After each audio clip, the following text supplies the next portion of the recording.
धर्मांतरण के विषय पर आपका वक्तव्य चाहेंगे।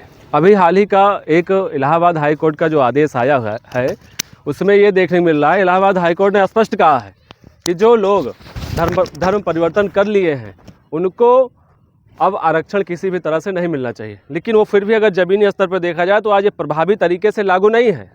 आखिर क्यों नहीं लागू है? ये बहुत स्वागत योग्य फैसला है हाई कोर्ट का। ये तो प्रभावी होना चाहिए, संपूर्ण देश पे प्रभावी होना चाहिए। धर्मांतरण आज हर प्रत्येक दिन प्रतिदिन 10,000 हिंदू धर्मांतरण कर रहे हैं। इतना बड़ा टारगेट जो ये लोग अचीव कर रहे हैं, चाहे ईसाईयत हो चाहे वो क्रिश्चियन हो।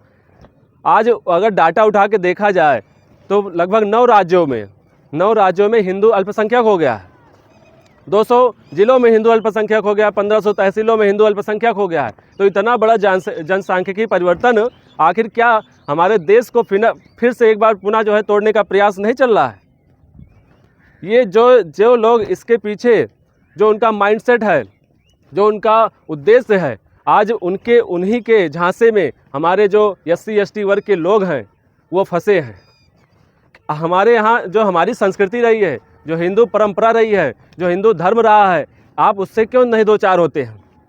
इतना बृहद ये संस्कृति आप इसको क्यों नहीं अंगीकार कर रहे हैं?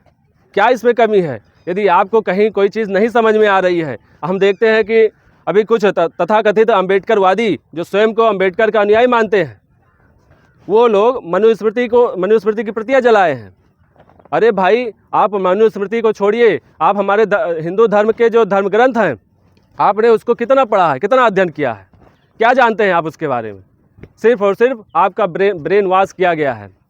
आपने यदि पढ़ाई की होती तो इस तरह का जो आपने कृत्य किया है वो आप ना करते। वहीं पे धर्मांतरण को लेके हम बोलना चाहेंगे। धर्मांतरण आज देश का धर्मांतरण जिहाद हो, लैंड जिहाद हो, घुसपैठ जिहाद हो, लफ्ज़ जिहाद हो, सिर्फ और सिर्फ ये देश को फिर से तोड़ने का प्रयास चल रहा है। विदेशी शक्तियों के द्वारा फंडिंग की जा रही है। हमारे जो हिंदू समाज के जो SC ST वर्ग के लोग हैं ज़्यादातर आज ये इनके झांसे में आ रहे हैं। हम ये कहना चाहते हैं कि जो आरक्षण का आप लाभ ले रहे हैं, हमें आरक्षण की आवश्यकता है नहीं। और आप जिसको अपना अनुयायी मानते हैं अंबेडकर जी को, अंबेडकर ने स्वयं कहा है कि जो मुसलमान हैं वो इस्लामिक कानून को मानते हैं, भारत का संविधान को नहीं मानते हैं। वो सिर्फ इस्लामिक कानून को मांगते हैं। जहाँ उनकी जो है संख्या ज़्यादा होगी वो भूल जाएंगे, वो सिर्फ आप जो है वहाँ चारा बनेंगे, भाई नहीं रहेंगे। भाईचारे का उनका यही परिभाषा है। आज देश को प्रतिभा की आवश्यकता है, देश को योग्यता की आवश्यकता है, देश को क्रीम टैलेंट की आवश्यकता है। आज देश को आरक्षण जैसी व्यवस्थाओं की आवश्यकता बिल्कुल नहीं है। हम धर्मांतरण पर सरकार से कहना चाहेंगे कि एक ठोस कानून बनाइए जिससे जो हमारे देश में ये धर्मांतरण जैसे मामले तेज़ी से फैल रहा है इस पर रोक लगे।